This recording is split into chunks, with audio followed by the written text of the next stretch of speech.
why Oracle is cutting up to 30,000 jobs, the anatomy of an ERP project failure, and why your business and IT operations are in conflict. Those are just a few of the topics we'll cover here in episode 260 of Transformation Ground Control.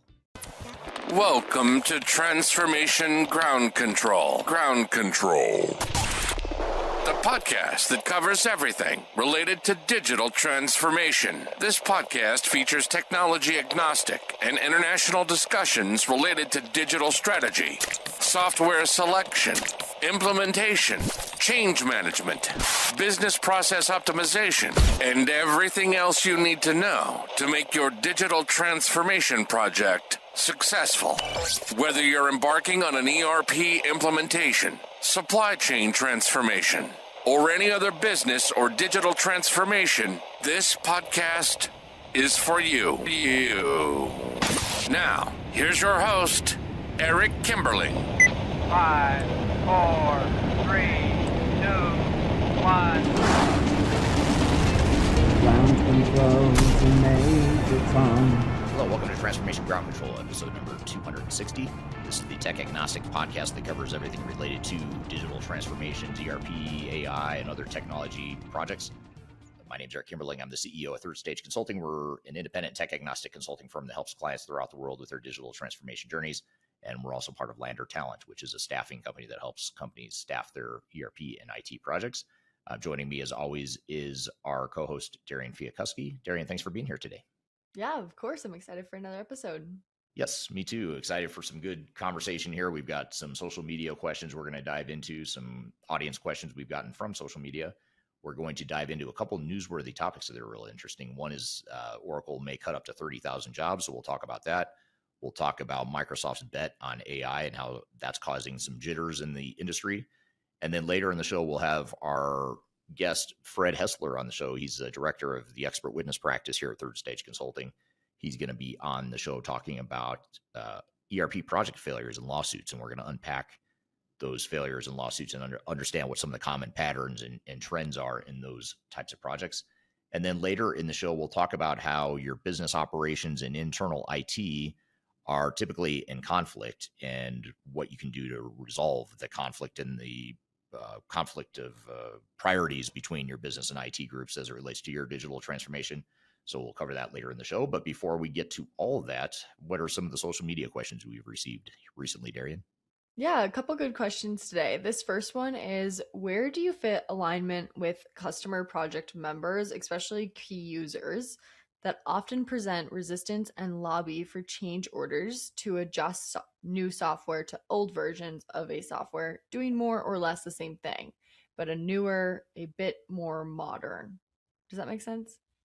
Yeah, maybe, trying to stick to the old legacy processes and trying to basically force new technology to do the old ways of operating. That's a common dynamic and something we commonly see with clients. It's a common point of resistance. It's a point of project delays and overruns too, commonly. But having said that, there's going to be times where it is appropriate to potentially customize or change the software because it doesn't do what you need it to do as a business. But the key is to understand the difference between the must-haves and the things you really do need to change in the software versus things that you as a business could change to adapt to the software. And it's not either or. It's usually not just one answer.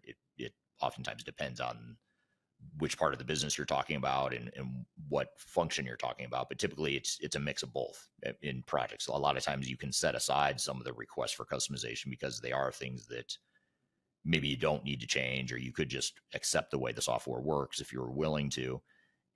But then there's other things that commonly will be showstoppers, things that you have to have these things in order for your business to function.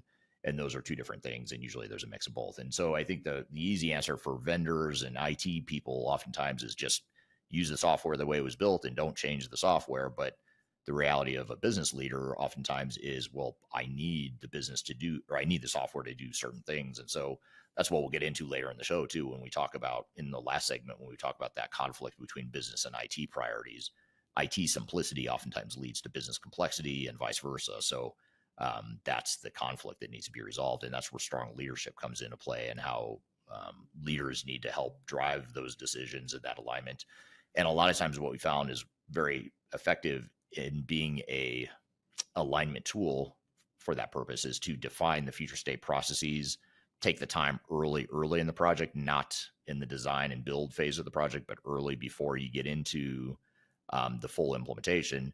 Start to map out what those future state processes are going to be and work through some of those decisions and conflicting priorities internally, work through that messiness early, get the clarity, and then start to move into the technical implementation. But what ends up happening is a lot of times those things don't surface until the technical implementers are already in there trying to build the software, at which point that's what slows things down at that point. Yeah, absolutely. There's some great points there. Our next question today is, in ERP projects, delegating transformation is a major issue. Does top management even know what to expect, or are they going in with the idea that a vendor sold them? Well, too often it's the latter. Too often it's that leaders are going in with what vendors sold them rather than a view of reality. And so those misaligned, unrealistic expectations that leaders oftentimes have is oftentimes a direct result of the vendors telling them or selling them this unrealistic picture. But also, the reason it's such an effective sales tactic for vendors is because they're good at telling leaders what they want to hear. And what they want to hear is this isn't going to be that bad. It's pretty low risk. It's predictable. It's not going to cost that much money. It's going to improve the business. It's not going to be disruptive to your business, all that stuff. I mean, those are the things that we all want to hear and we hope is true. But as the saying goes, hope is not a strategy. And hoping that those things don't happen is not reality. So I think, it's hard for us sometimes as independent advisors because sometimes we're telling clients what they don't want to hear. And it's almost like they can't accept that reality. And so they, sometimes they just don't want to hear what we have to say because it's not what anyone wants to hear. But if you want the truth and reality, then that is what you should be hearing. Yeah, absolutely. Well, some great questions today, but I want to switch gears and get into the first newsworthy article, which is about Microsoft and how their AI push is creating market and enterprise anxiety. So this article explores how Microsoft's aggressive bet on AI, especially Copilot and embedded AI across its ecosystem, is creating uncertainty for both investors and enterprise customers. While the vision is ambitious, many organizations are uneasy about cost, control, data exposure, and unclear ROI. Microsoft is rapidly embedding AI into core products like Microsoft 365, Azure Dynamics, and security tools, often tying AI capabilities to higher licensing tiers. According to the article, enterprises are struggling with predictable pricing models, questions around data usage, and how much real productivity value AI will deliver versus hype. The pace of change is also pressuring CIOs to make decisions before governance, skills, and policies are fully in place. This article highlights a growing gap between AI strategy and AI readiness. Microsoft is moving faster than many enterprises can absorb, forcing organizations to confront cost transparency, vendor dependence, data governance, and long-term architectural implications sooner than expected. With all of this, Eric, at what point does AI innovation become vendor pressure rather than a thing that is of value to customers? Good question. I think the AI pressure is real, and even though there's a fair amount of business value potential with AI, it is being driven very aggressively by vendors, regardless of business value, because it gives vendors a reason to lock people in, to their ecosystem or their platform, and it also gives them pricing leverage. The more I can get a customer to use AI.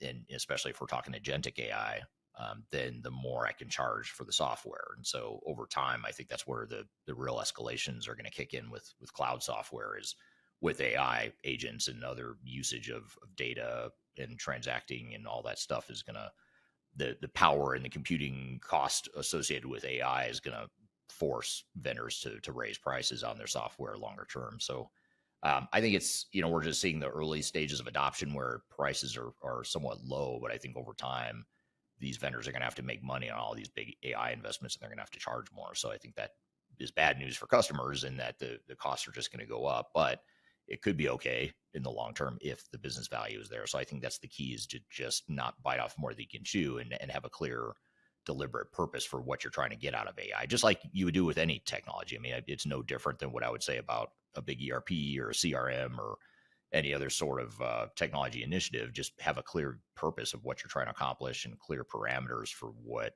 you expect and how you're going to manage the project and the overall ROI. Yeah, absolutely. And with that, what governance gaps are most organizations underestimating with enterprise AI right now, you think? Just having clearly defined business processes for how AI is going to fit into your operations. I think it's such an early, nascent, emerging technology that a lot of companies are piloting and testing and just trying to innovate with AI, which is fine. That's okay. That's how you oftentimes can drive adoption. But with that comes a loss of control and a loss of clear direction as it relates to AI. So I think one of the biggest things you could do is just have clear purpose and a clear roadmap for what you want your processes to look like and how you envision AI fitting into that, rather than indefinitely just allowing people to experiment and try AI however they want to use it, because it's just like any tool, it can be, I don't want to say it can be dangerous, but it can be highly ineffective to just use it without any clear purpose or business value. Yeah, absolutely. The roadmap is definitely super important. Last question on this. Does embedding AI deeply into core platforms increase long-term vendor lock-in? It does, and it can. And that's why, I'm always a fan of looking at, or at least considering, non ERP vendor AI options. So if you're implementing, in this example, you were talking about the Microsoft ecosystem. If you're implementing Microsoft, it's easy just to use Copilot and to use, Azure and other aspects of the Microsoft ecosystem, even outside of AI. It's easier. It's nice to have one-stop shop for all your technology needs and functionality, but it does create lock into to where it becomes harder to switch later on if and when you do decide that platform is no longer a good fit for you. Because you think about, even right now, even in a perfect world where, let's just say, you have a software or technology that is close to a perfect fit for your operations as it stands right now, over time, it's inevitable that that's going to drift apart, because the software is going to change a certain way, your business is going to change a certain way, and they're not necessarily going to move, side by side in the evolution of the two things. And that's just normal. That's just a normal phenomena. So you have to plan for that and think, okay, what's going to happen in 10 or 20 years when that happens, and it comes time for me to do the next big digital transformation or ERP project? How hard is it going to be when I'm this locked in or this committed to one vendor? Now, the vendors like it because it makes the switching cost higher. It makes their revenue more predictable and more stable. But for you as a customer, that may not be a good thing. So I think you do have to think about that long-term vendor lock risk. Yeah, absolutely. And going back to, I know earlier you mentioned how these vendors are heavily investing in AI. This leads nicely into our next article of the day, which is about how Oracle may cut up to 30,000 jobs to fund an AI data center expansion. So this article reports that Oracle is considering large-scale job cuts, potentially up to 30,000 roles, to free up capital for massive AI data center investments as traditional banking financing for these projects pulls back. Oracle is aggressively shifting capital toward AI infrastructure, including GPU-heavy data centers needed to compete with hyperscalers. According to the article, rising costs, tighter credit conditions, and reduced bank appetite for large AI loans are forcing Oracle to self-fund expansion. Workforce reductions become a leveler to redact cash toward AI growth. Overall, the key takeaway from this article is that this signals a major reallocation of resources inside large enterprise software vendors. AI investment is increasingly coming at the expense of headcount and legacy business units, reinforcing that AI strategy is not additive, it can be cannibalistic. Eric, with all of this, what does it say about AI economics if even Oracle needs to lay off to fund growth at this point? Well, first of all, 30,000 people, that's a huge number, even by Oracle standards. I mean, I don't know what percentage of their workforce that is, but I've got to think it's well into the double digit percentage wise. But what I wonder with this is what that means for the rest of the non-AI Oracle technology world. I mean, are they cutting back investments in other technologies, or do they have that much bloat or that much overhead? I can't imagine that's just overhead that was going to get cut eventually anyway. So it makes me wonder, what technology, in addition to the people that are impacted, which is a big deal, what technologies impacted? Are they going to sunset or discontinue certain technologies to justify getting rid of 30,000 people, or what?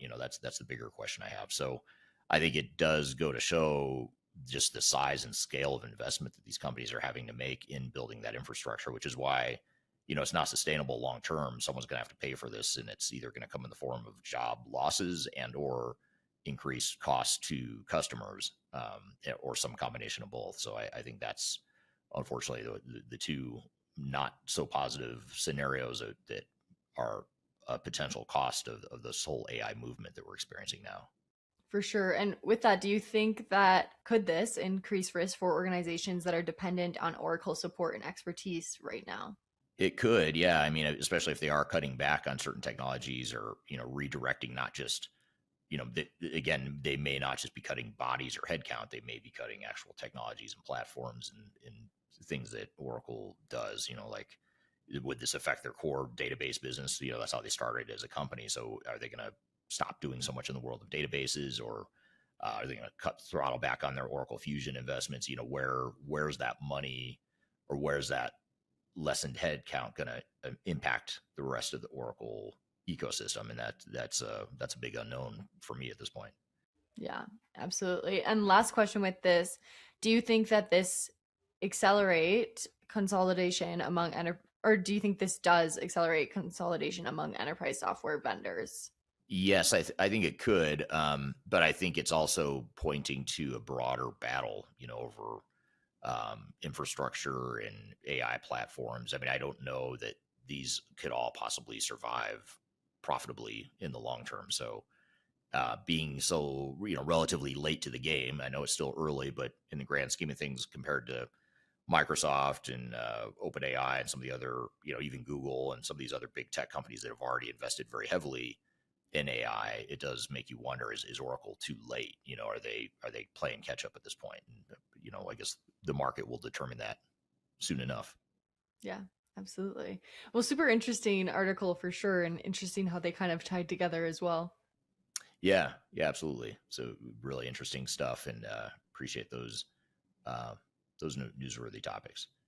Awesome. Yeah. Well, I'm super excited to get into today's conversation. Yeah, absolutely. We're going to bring on Fred Hessler. He's the director of expert witness of our expert witness practice here at Third Stage Consulting.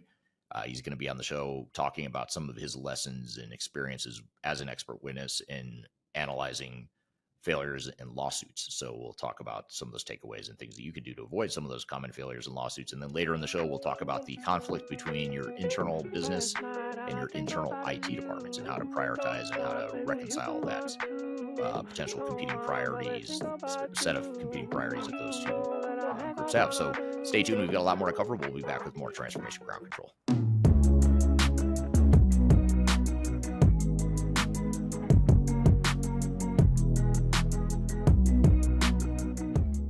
If you're leading a digital transformation or ERP initiative and you want to avoid the costly mistakes that most organizations make, that's where Third Stage Consulting comes in.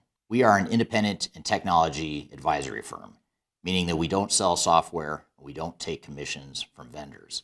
Our only job is to protect your interests and be on your side. We help executives and project teams plan, deliver, and recover digital transformations and ERP projects, reducing risk, improving adoption, and delivering real business value.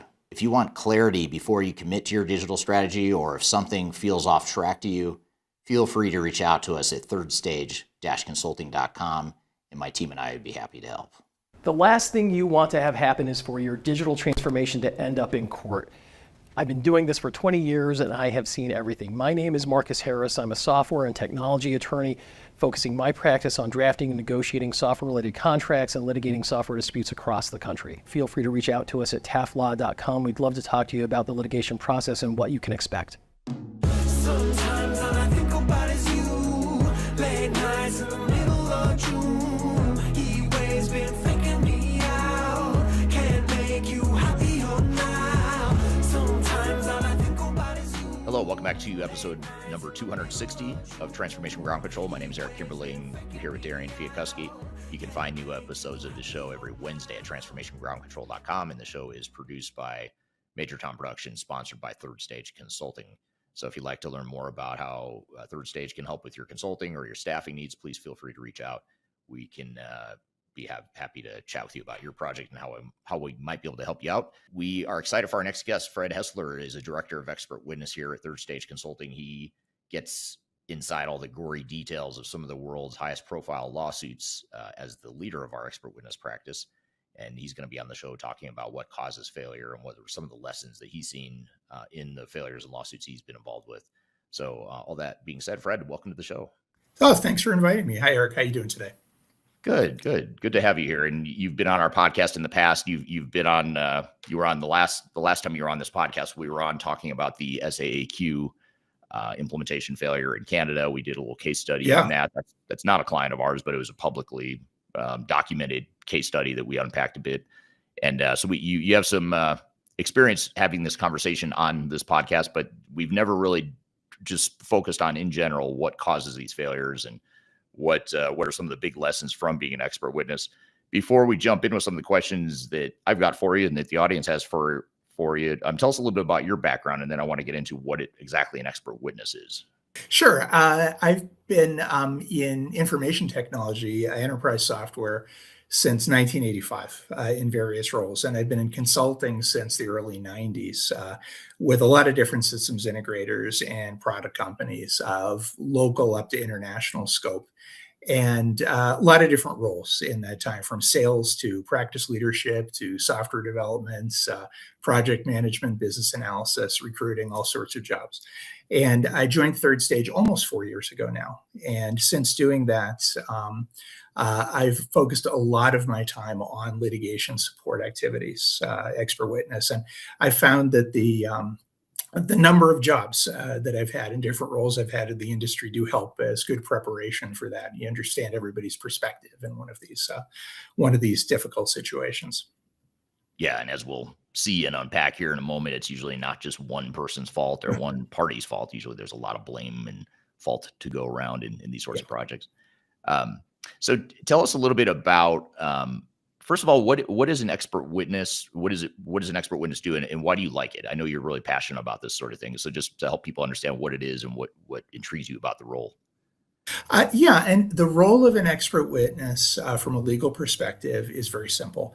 It's to make difficult, complex, or technical information comprehensible to the court. That's really the role. And typically you're hired by one party and there's another witness expert hired by the other party to try to make that case for your client comprehensible.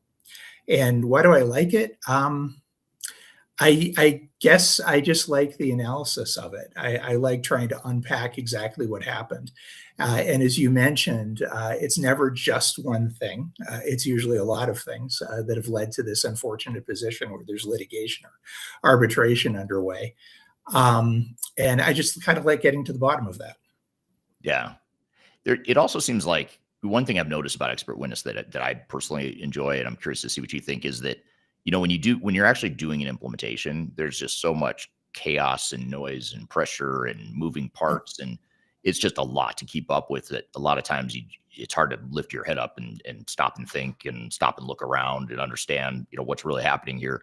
But with expert witness work, you have the luxury of being on the outside looking in. You're not caught up in the politics and the emotions and the personal nature of some of the implementations. Have you found that to be true too? It's almost like you can use that part of your brain. You can actually settle into that analytical part of your brain that sometimes you miss out on when you're actually in an implementation. Yeah, absolutely. It requires focus and kind of calm to do the analysis. It's highly focused work, but even reading, email transcripts from inside a project or status reports, it can evoke those memories of chaos and stress and so forth from projects you've been involved in. Obviously, you couldn't do this kind of work without a pretty deep background in software development and implementation over the years. And actually, that's one of our strengths at Third Stage, I think, in doing this sort of work, is that we're not just an expert witness firm or litigation support. In fact, that's a minority of the business we do. We're ERP advisory consultants. And so we remain active in the industry and see current technology trends and trends in the industry generally. And I think that strengthens us as witnesses. Yeah. Having that actual real life, real time track record and experience to draw from, for sure. Want to say hello to some audience members that have commented where they're joining from today. ZDAX PR on YouTube says hi. Thanks for being here today. Saliga Abrahams joining from Cape Town, South Africa. Thanks for being here today. Ronak from Columbus, Ohio. Thanks for being here today. And love to hear where else everyone else is joining from today. And any questions you have for Fred or I as it relates to expert witness engagements, lessons from failure, your own experiences with challenges and project issues. Love to hear your feedback as we go here. Just to get started, Fred, as we dive into this here, what is if you had to, I know this is probably unfair to start off with such a narrow-minded question, but I'll ask it anyway. But when you look at some of the highest profile ERP failures that you've been involved with, what's the most single common root cause that you think executives consistently underestimate or ignore? If you had to pick one, what would it be?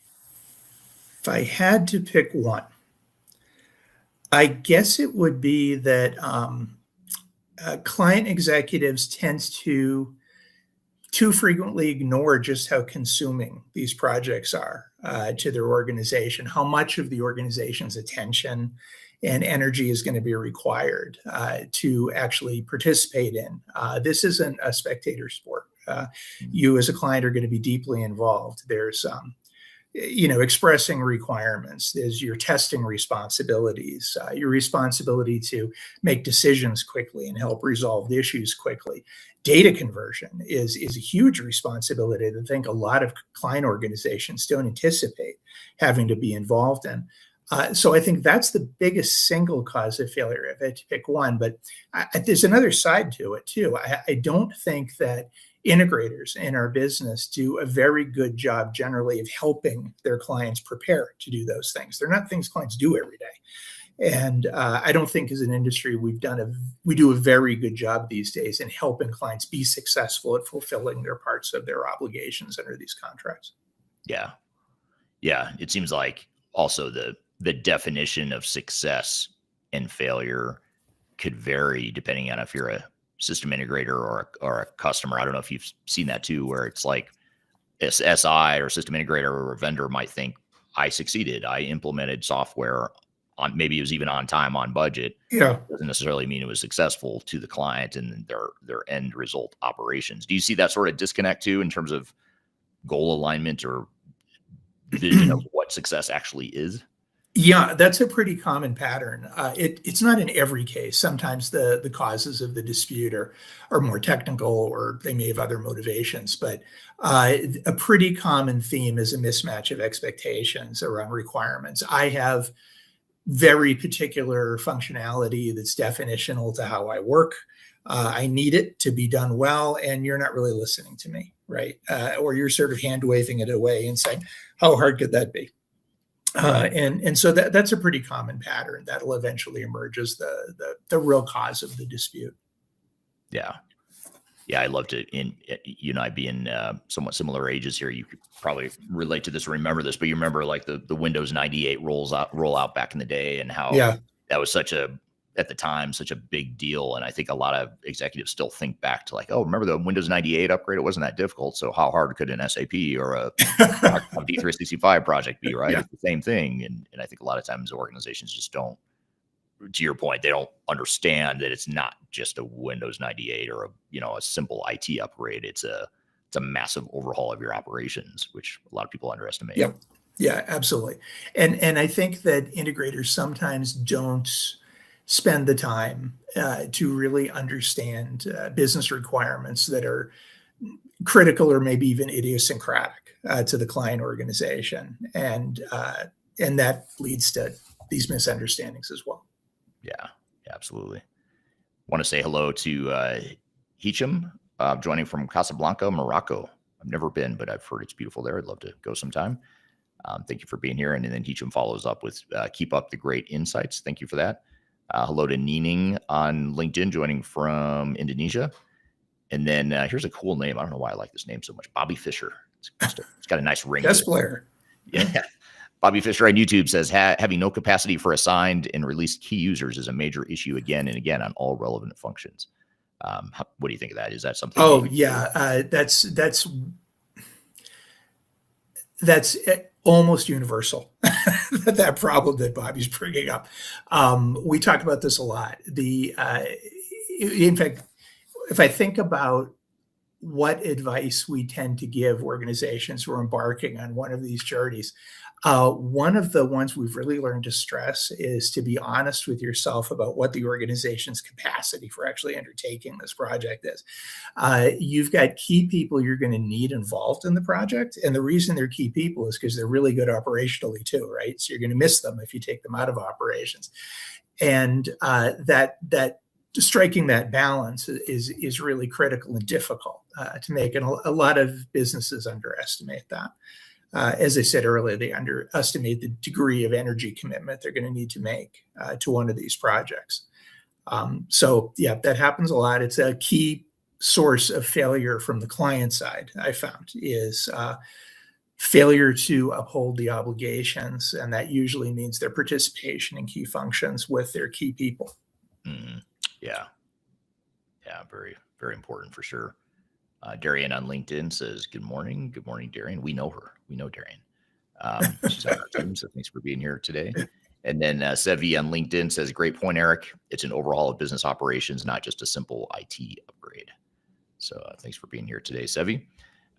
So when you look at these projects that end up in lawsuits, Fred, what usually turns a struggling implementation into a catastrophic, unrecoverable failure? In other words, it doesn't just happen overnight.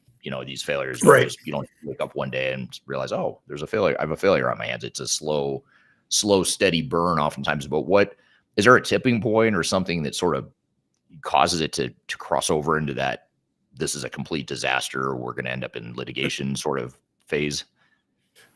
Yeah, I don't think it's a single event, but yeah, there's a tipping point somewhere. I think it's not stopping it soon enough. There's a point in troubled projects where the right thing to do is stop, right, and recalibrate it, and that could be either party saying, "I don't feel comfortable. Let's stop this." We frequently see cases where clients would have been well advised to throw a flag and stop the project and recalibrate it because they're feeling uncomfortable, almost always for very good reasons. They don't do it. Customers tend to defer to the expertise of the integrator. They tend to place a lot of trust and faith in the integrator's expertise. And they sometimes wait till it's too late to say, I don't think this is going right. It's not the way expected. But we've seen cases also where the integrator really should have stopped the project, right, to recalibrate it. And, all of us who have worked in consulting know that's very difficult for integrators to do. There's always pressure on the project team from the management to keep the revenue flowing, right, wrap this up so we can move on to the next project and so on. And pausing a project interrupts that. It puts people on the bench. It's very operationally inconvenient and financially difficult to do it. But I think I've definitely seen cases where it would have been much less painful ultimately for the integrator to do that than suffer the pain that results from trying to muscle through a project that's going very poorly, where the connection with the customer just isn't happening. We've seen situations where the customer just flatly isn't ready for this, can't participate sufficiently. We've seen cases where very arguably the wrong product has been selected to be implemented. Your chances as an integrator to succeed in those situations is pretty low. And we spend a lot of our time at Third Stage telling clients about what red flags to watch out for and how to conduct. But there are definitely red flags for integrators too. Yeah. And I think you bring up a good point. And it seems like even before you get to the point of potentially pausing a project or knowing when to pause the project, a lot of times it starts at the very beginning of the project. And we see this a lot because a lot of the work we do is vendor evaluation, selection. We help with digital strategy and planning, et cetera, et cetera. Yeah. So a lot of times we're side by side with the client when this dynamic happens. But oftentimes what happens is the vendor will say, hey, all right, you signed the contract. Great. We've got a team of people that's ready to show up tomorrow. Yeah, they're going to start implementing tomorrow. And you look around and you think, okay, I'm nowhere close to being ready for this, but they're putting all this pressure on me to get started tomorrow. And of course, they'll use sales tactics like, okay, you want the A team's available now. They're not going to be available in a week, but they're available tomorrow. And, and so you end up falling into this trap of, okay, well, I guess if we get started, we go fast, we'll get it done sooner, we'll save money, et cetera, et cetera. What often ends up happening is you prematurely staff the project. You're wasting time and money early on without having a plan, and it creates a lot of problems later on. But to your point, that there's like a conflict of interest there. The vendor is interested in pushing faster. Your interest or self-interest would be to slow things down, get a proper plan, make sure you've got your own team mobilized, make sure you've got an overarching plan for how you're going to manage the SI, all that stuff. Do you see that being a root cause, or kind of even earlier than before what you're talking about, pausing the project? Yeah, we've certainly seen those sales tactics that you're talking about. We've got the best people available, but they won't be this afternoon. So you better sign now and get started. We've seen tactics like that. We've seen tactics like that employed about stopping projects too. I recognize we have some issues here, but if you pause this project, I can't guarantee you're going to get your team back, right? And that's, frankly, having worked in consulting firms, that's just not true. They're going to work with you and you're going to get that team back. And actually, if things are going that poorly, it's not clear to me why you want that team back. It may be better off. But to be fair, we've also seen situations where clients have kind of dug their own grave in this regard. They've put the pressure on the integrator to get started quickly. They haven't done their own due diligence. They signed contracts after very little analysis or exploration of what the product that they're choosing is, and they've set themselves up for failure. Right. Yeah. Very true. And I think that's the harsh reality of some of these projects is, to your point earlier about how there's usually not just one party to blame. Yeah. At the end of the day, if you're an implementing organization, not that it's all your fault, but you are the person that has the most control over the project. And that's I suppose the irony of it all is a lot of companies don't act like they do, but the reality is you and your leadership team and overall organization are the ones that can affect change and improvements. But a lot of times you just defer, it's almost like you follow to a fault. You follow the lead of the vendors and they take you down a technology driven path that isn't necessarily business oriented and good for your business longer term. Yeah, absolutely. As the client, you really have your hand on the spigot. And you've got to control that. There's absolutely a strong tendency to defer to the expertise of the integrator. Yeah, absolutely. So I want to say hello to a few more people joining here on the stream. We've got Sanjay joining on LinkedIn. Thanks for being here today. Lynette joining from Chester, Virginia. Thank you for being here today. We have Tunke joining from Izmir, Turkey. And follow-up question here from Sanjay, and I'd love to hear your thoughts on this. Your knee-jerk reaction to this, Fred. This is a juicy question here from Sanjay on LinkedIn. What lessons do big companies like SAP learn from high-profile ERP lawsuits, or do they learn anything from them? I guess would be a better question. They probably learn how to write their contracts more tightly. Actually, a good point. I don't think you're kidding, are you? You're actually serious. No, guys, I don't know. What do you think? I'm not sure. I'm not having been in one of those organizations. I'm really not sure if they learn any lessons in terms of how they actually conduct projects. What do you think? Well, I actually, even though you were half kidding, I think that is probably the biggest lesson is what you said is writing the contracts better. I mean, because they've got to mitigate their risk, and I don't think behaviorally they change anything because that economic self-interest, if you think about it, think about a company like SAP, and it's not just SAP, it's Microsoft, it's Oracle, it's all these big vendors. They have so much to gain by pushing people to cloud upgrades and to push the services side of things with their partners. And the more adoption they can drive, that's the appeal. If there's an occasional lawsuit here and there, I don't know that that's enough to cause them to say, you know what, maybe we should rethink the way we operate. I think what's happening, I would take it one step further and say, not only are they not learning from it, but I think what's happening, and you're starting to see this in the EU and even with some litigation here in the US around anti-competitive behavior, potentially, or allegations of anti-competitive behavior. There's EU investigation into antitrust, anti-competitive behavior on the part of SAP. Celonis is suing SAP for anti-competitive behavior with their blocking out of their technologies and the business process mining side of things. So I think what's happening is that you're starting to see regulation, and I think regulators will end up having to set the guardrails and to teach the vendors a lesson. I don't think the vendors are going to learn on their own, just because there's the allure of cloud subscriptions and all that stuff is just too great. You look at SAP stock price too. I mean, it's through the roof because they're doing a good job selling cloud adoption, even though some would say they could be doing better, but they are driving a lot of S/4HANA adoption, which investors love. It drives up the stock price, and that's their myopic focus. I don't think they're too worried about, are we going to get sued here and there? It's no different than it was 10, 20, 30 years ago. They've been getting sued the whole time and they haven't changed. So I don't know why that would change now.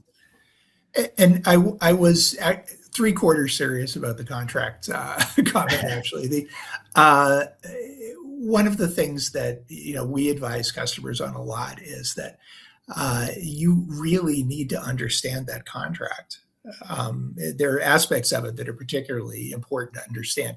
They're not written for your benefit, right? As a client, they're written for the software vendor's benefit. And there's some things in there that are negotiable and some things that are not. But the things that are not, at least things to be aware of and understand what you're getting into. Yeah, absolutely. Yeah, makes a lot of sense. Bobby Fisher, I'm going to keep saying the name because I like it so much. Bobby Fisher on YouTube says, keeping parallel data worlds, especially using Excel available ERP functions, is a huge risk. Organizations should block Excel for some weeks after transition. I would say I see the point here. I agree, but I think the root cause of why people revert back to Excel and work outside the system after an implementation is largely because sometimes the software doesn't fit the needs of the business. Sometimes they haven't been trained appropriately. So there's usually a deeper issue than just they're using Excel or they're reverting back to their legacy processes. That's usually a symptom of something deeper. Is that what you've seen as well? Yeah. I think you're right. I think it tends to be a failure of change management, but even before that, it tends to be a failure of requirements management. It seems that recently a tendency, I believe to be true, is that integrators don't do a very good job, put appropriate attention into understanding both the physical and logical models of the current operating environments of the customer, and therefore they're ill-equipped to help the customer imagine different ways of working where they can accomplish really the spirit of the process and not just the letter of the process inside the new software. I don't think as an industry we do a very good job of that anymore. And I think that leads to this reversion to Excel habits. There are probably some people who are stubborn and just want to use these tools, but I found that's the definite minority of the cases. They're doing that because there's a thing they need to do they can't do in the software. Yeah. And you're right, the cause of that is way back earlier in the project. Yeah, exactly. And that's the key with a lot of these failures too, and the lawsuits, is really getting at, you've got a ton of symptoms. Like you can point to all these things that are lurking on the surface, but then if you dig below it, a lot of times you can narrow it down to a few core things that are being done wrong. Like you mentioned, change management or lack thereof. A lot of times that lack of change management leads to things like this dynamic here, where people are reverting back to legacy systems. Oftentimes another symptom that people don't often correlate is customization. We end up customizing the software because change hasn't been managed effectively. So that's it can be a form of resistance to change. It could also be that the software sucks or the software doesn't fit your needs, but it could also be that your people are partially resisting change and they just aren't open to new ways of operating. So I think getting to that root cause and attacking that is more effective than chasing the symptoms. There's a complex dynamic that we've seen unfold in some cases, and it starts off with this. The vendor says, you're going to do fit to standard. And the customer says, we want to do that. We want to minimize customization. We really do. And in order to really do that, you need to help folks at the staff level understand how they're going to get their jobs done in the new system. And as I said earlier, how to accomplish not just the letter of the process, but the spirit of the process and get the work done. It's on you to understand that current process so you can help them reimagine it and therefore adopt it. as I said, I think as an industry, we do that very poorly these days. We show up and say, tell us your requirements. Do you have them written down? We'll just take the documents and go away, right? It's not as much conversation as there should be, and collaboration. What then happens is you really get into compelling a customer to adopt a fit to standard approach. And the folks that actually do the work in the organization say, this doesn't work. This is inadequate. And the reaction to that is probably some amount of period of mutual frustration. But eventually what I've seen is the implementation teams frequently throw up their hands and say, okay, we'll start customizing things and reproducing the old physical processes you had. And that doesn't lead anywhere good either. Then you wind up, you don't get any benefit of potentially improving or streamlining work processes. You're just redoing the old ones in a different technology, and you've blown up your goal of minimizing customization. It's a dynamic we've seen play out a few times in consulting engagements. Yeah, it's very true, and then that creates somewhat of a domino effect downstream too. Yep. Lynette agrees. Whoops. There we go. Lynette on LinkedIn agrees. I agree. Writing better contracts is a lesson from the vendors. I'm here with Fred Hessler. We're talking about the anatomy of ERP project failures. We've got a lot more to cover. We'll be right back with more Transformation Ground Control. When the soul of the city was laid to rest, and the nights forgotten. If you're about to embark on the jungle of digital transformation, check out my new book, Welcome to the Jungle. It's a book that just came out in late 2025. It's my second book, and it's a book that focuses on digital transformation failure case studies and talks about the lessons and takeaways from that. It's 300 pages packed of all the lessons and things that I've learned from having been an expert witness in lawsuits related to digital transformations, and also with our team helping clients recover some of their failed projects. I've included as many lessons that could possibly fit into one book here. You can read this book. You can order it anywhere in the world in hard copy format, which is this format here. You can get it in paperback. You can also get it electronically as well. Scan the QR code right here or go to the links below for your copy. Hope you enjoy it. Let me know what you think. Are you looking for ways to promote your product or service to enterprise technology decision makers and influencers throughout the world, like the ones who listen to this podcast? Major Tom Productions creates media, events, and influencer marketing for B2B technology providers. Our productions are exciting, educational, disruptive, and effective. Most importantly, they create results. Our content is unlike any other in this industry, engaging, influential, and trusted by technology buyers and influencers throughout the world.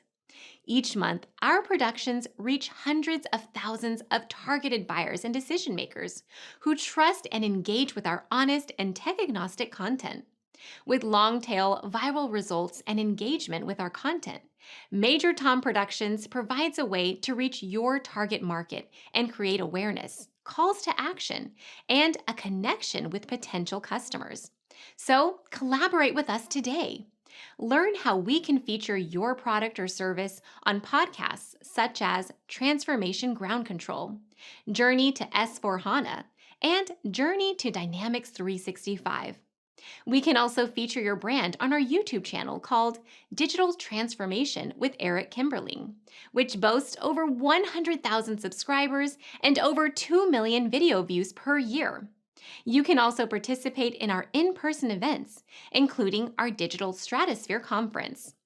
Contact us today to learn more. We can tailor a marketing campaign that works for you.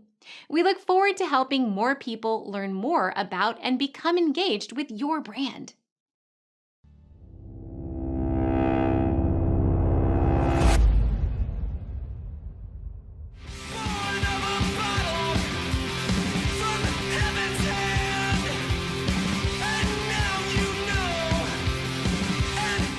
Hello, welcome back to Transformation Ground Control, episode number 260. My name is Eric Kimberling, here with Darian Chwialkowski. You can find new episodes of this show every Wednesday at transformationgroundcontrol.com, and the show is sponsored by Third Stage Consulting, produced by Major Tom Productions. If you'd like to learn more about how Third Stage can help you in your project, please feel free to reach out to me. I've included my contact information below. And if you'd like to learn more about how you could collaborate with us on this podcast and other content we produce, feel free to reach out to Major Tom Productions. I've included contact information below as well. So we're here with Fred Hessler. We're talking about the anatomy of ERP project failures. Let's jump back into the conversation. Another comment here from Lynette on LinkedIn. Lynette says, I've seen effectiveness with incorporating readiness language in the RFP and contract to make sure the organization also has the resources to proceed and the implementer maintains relevant, skilled resources for effective project management and outcomes. Otherwise, pause to ensure readiness across all fronts. So that's a good point. Is it really, really a lot of good points packed into that comment, actually. I've seen readiness language in some vendor contracts, some integrator contracts that are very clear about outlining responsibilities of the client organization, even imposing fines for idle time. If their unreadiness causes a delay. Some integrators' contracts are pretty terrible and they don't have anything like that in them, but I've seen some good ones where they have those customer expectations set out very clearly. Yeah, absolutely. It can be a good way to address it for sure. Here's a comment from ZDAX PR on YouTube. It says, hello again, Denise here. I was AFK for a while. I'm not sure what that means. I was AFK for a while. You guys just talked about vendors. Has the market solved the chronic problem of vendor lock-in, and has it gotten any better? No. It's gotten worse, I would say. It's gotten worse. Yeah, I think so. Yeah, vendor lock, just for those that don't know, it's basically when the switching cost is so prohibitive that you're, for lack of a better word, you're stuck with that vendor long-term, whether you like it or not. And I think that's, it is something that not enough companies are looking at right now. I think this is going to create a wave of problems, and good news, bad news for people like you and I, Fred. I think it's going to create a lot of opportunity for us as expert witnesses in the future, in that you're going to get companies from this current generation of cloud upgrades 10 years from now, whatever it is, they're going to realize, okay, we've outgrown the system, or the technology is not a good fit as it once was. It's time for us to switch systems again, which every company does switch systems every couple decades, perhaps. But I think that difficulty of switching from these cloud platforms is going to be super difficult for companies that we haven't even seen I don't think we've even really started to see the long-term implications of that yet. But right. What are your thoughts there? I think that's a really good point, that we haven't really begun to see the long-term implications of that. It's a relatively new phenomenon. And, we've seen recently, kind of anecdotally, but with some of our clients, situations where the incumbent vendor is absolutely using the difficulty of moving away from them to put the screws to the client, and in terms of increasing renewal fees and so on. In an obvious way, you'd think if you wanted to keep a customer long-term, you try to be easy to do business with, but we've seen some situations where they're obviously taking advantage when counting on the fact that it's very difficult to migrate away from an enterprise system. Yeah. And I think, as leaders, again, getting back to those of you listening that are not working for a consulting firm, but you work for the you work for the client, the end client, or you are the end client. As leaders, it's our responsibility to not only address today's problems, but to maximize our flexibility long-term and keep options open for our organization long-term. I think the more you double down and lock yourself into one platform, even if it seems like a great idea today, stuff changes so quickly. I mean, the technology is going to change. Your business is going to change. It's inevitable that over time, there's going to be a drift between what the technology can do and what your business needs are. And that's why companies every 10 or 20 years go through these big, massive ERP implementations, because things get misaligned over time. It's not a bad thing. It's just the reality of changing organizations. But I think as leaders, though, you've got to keep your options open and ensure that you're not locking yourself or backing yourself into a corner longer term. Yeah. And to the point about understanding the contract, at least in key provisions of it, I always say that, very few people enjoy reading contracts as much as we do, but still there are some provisions you've really got to understand. And the subscription model is very different, of course, from old style software purchase agreements that were essentially one-time license fee payments with occasional upgrade fees, right? When new versions came out and so on. Now it's consistent, and your ability to exit the agreement is exceedingly limited. Absent some sort of breach that you can point to, and that requires a lot of work to get to that point. there are typically no termination for convenience provisions in these agreements. You're stuck for the term. At minimum, you're going to wind up, if you want to leave the agreement, you're going to wind up paying your monthly subscription fee for the remainder of the agreement. Worse, future payments may accelerate and be immediately due. Right. So it's best you can get some pricing discounts by agreeing to longer term contracts, but you have to consider, is it worth it? If you go and you sign a 20-year contract, I'm exaggerating, of course, nobody does that, but signing a 5-year agreement to get an extra couple percentage points may not be worth it in terms of the lack of flexibility you're going to have if your business does change. Right. Yeah. Yeah. And there's a term called optionality that some industry analysts refer to as in terms of just, what gives you the most flexibility and options. I think, we were talking about SAP a moment ago, and it's I suppose it's easier to pick on SAP because they take this idea to an extreme, but SAP takes a very myopic SAP only approach to their customers. And that's why the EU's investigating them for antitrust behavior, and Celonis is suing them for blocking their technology from working with SAP. And that's SAP's MO. And I think, for them, it's a good thing because it locks, if I can get you locked into a long-term subscription with S/4HANA or whatever ERP software I provide, that's just recurring revenue, annual recurring revenue that investors are going to love. And it's going to drive up my stock price. As a leader within a software vendor, I'm getting comped very heavily on how much I can lock you in. So everyone's making money and everyone's doing well with the idea of vendor lock, except for the customers. And I think that's where I think we're going to see a lot more litigation. I think so too. Yep. Yeah. By the way, I meant to mention this before, but for those of you that are interested, we have a new guide that we just released on our website. It's a ERP recovery guide, a project recovery guide. So you don't necessarily have to be in a unmitigated failure or lawsuit to benefit from this guide, but it's a way to identify risk in your project and to right size it. So if you have the sense that maybe things aren't going as well as they could possibly go, or you feel like there's opportunities to improve, which most projects do have opportunities to improve the pace at which they're going, check out this ERP recovery guide. You can just scan the QR code. I'll drop a link in the comments as well with that, but I'll leave that up there for your downloading pleasure and reading pleasure. So be sure to check that out. I also want to say hello to Dennis is joining from LinkedIn, joining from ERPfunnel.com in India. Hello, thanks for being here today.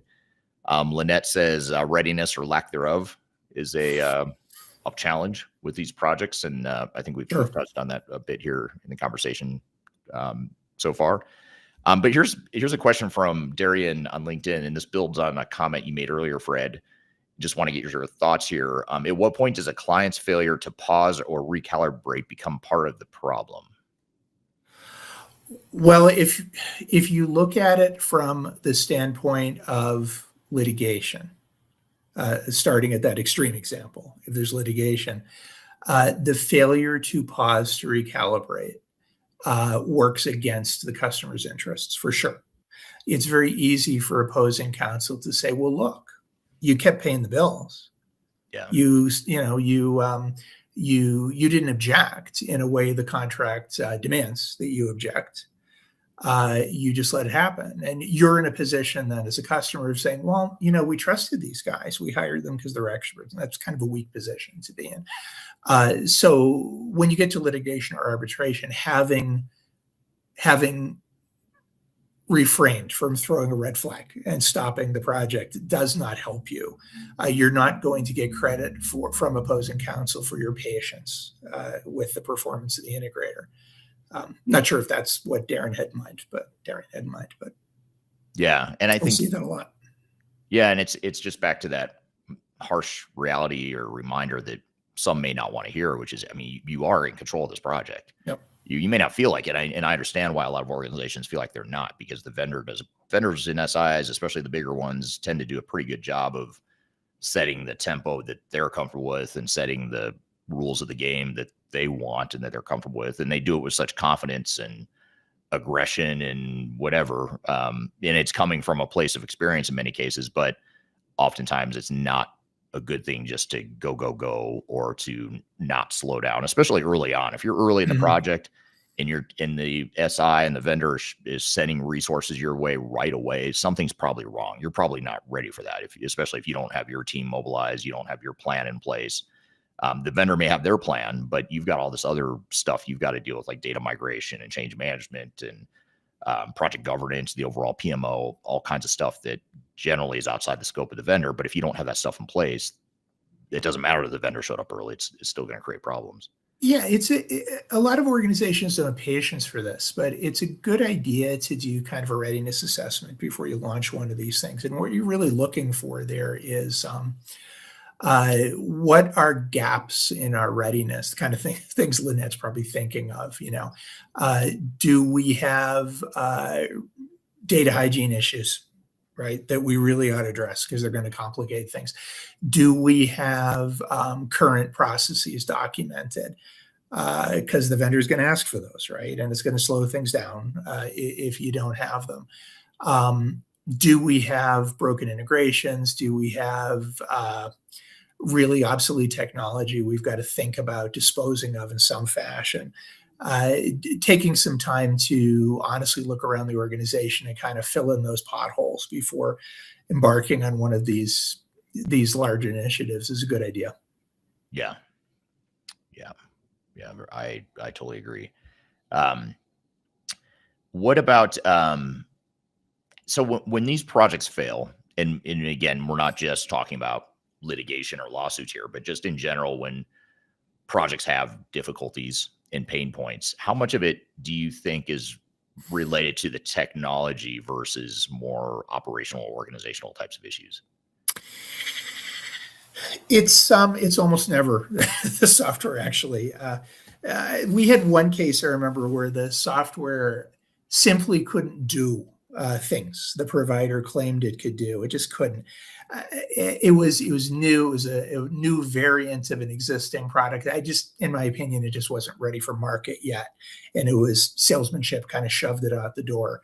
That's not typical, though. Even when the failures that we see are really technical in nature, that failure always results from some human element, right? A bad configuration or an error or maybe even a bad decision just to pick that product in the first place.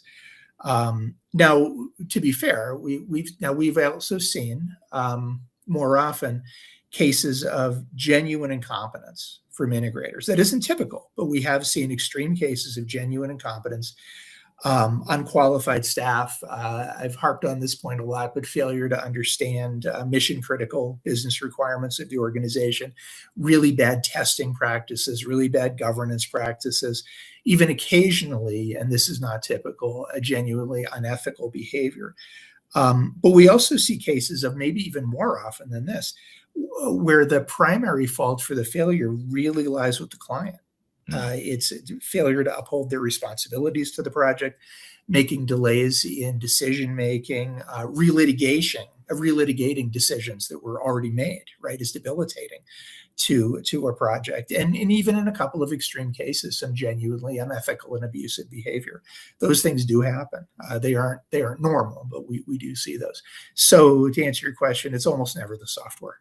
These are things involving people, and complex things involving people are always messy.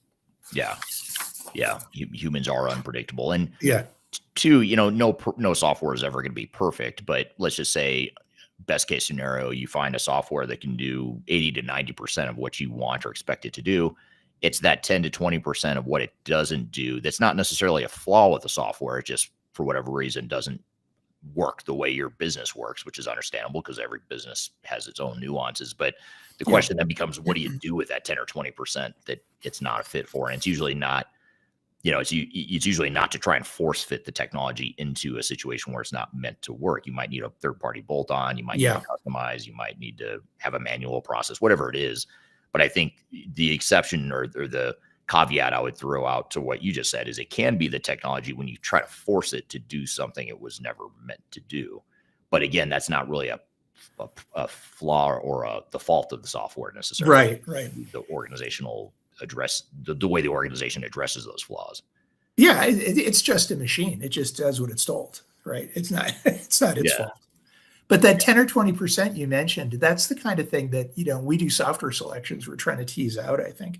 That 10 or 20% can be idiosyncratic things the customer does that are really important to them and their particular business. They also could be kind of odd things they could redesign, right? They're legacies of old systems and old practices. But you need to take a look at those things. You can't ignore them. And it really, that strange thing they seem to do, and we've seen some cases like that where customers do some things that look odd from the outside, and you never predict that was necessary, but it actually is. It's actually core to their operating model. Yeah. You want to tease those things out early. Yeah, and one of the you mentioned earlier, you talked about fit to standard earlier, and that's a common blind spot that covers what you just said. It hides or masks what you just said. We should try to draw out in that. A lot of times vendors use as a selling point, we've got best practices, standard software. If you can't figure out how to make the software work for your business, then maybe you're the problem, not the software. And so they sort of gaslight you into thinking, okay, I have to somehow figure out how this software is going to fit my business. Otherwise I'm the problem. And, you almost like clients end up trying to prove that they're capable, when in reality, it's like that software just wasn't meant. It just doesn't fit your business. Just let it go. It's okay. Right. Don't just try to force it into this situation. And I think that's where a lot of companies get into trouble, and they fall prey to that sales message of, we have best practices. We know better somehow because we're the software vendor that has, tens of thousands of customers or whatever. And that's not necessarily true. But yeah, you have to ask, whose standard is this exactly? Right? Yeah. Who decided this was the best practice? Exactly. Yeah. And, I'm probably unreasonably cynical about this particular topic, but, to me, it often means best practice means how our software already works. Yeah. And there's something deficient about you as a customer that you're unwilling to change your operating model or discard these things that don't fit. And clients do fall prey to that. I think it's intimidating. Yeah. I've had many times have I had a debate with software vendors about whether or not best practices really exist. But to your point, the cynical side of me too wonders the same thing. Is there some sort of international governing body that we don't know about? That's the International Association of Industry Best Practices, and they determine what best practices are. Obviously, I'm being facetious when I say that. That doesn't exist, but every vendor says they have best practices. And then you start to think, well, okay, if every vendor has best practices, does that mean all the vendors work the same? And that's not true either. So it must be identical, right? They must be identical, right? And if you turn it around on a vendor, they'll say, no, of course not. Our software is better. Well, how is it better if it's all best practice, right? You're all taking the best practice. But I think if you really peel back that onion, I think you start to realize there is no such thing as best practices. But that's we could have a whole nother podcast just on that one topic. Yeah, outside of genuine regulatory requirements. They're style questions, really.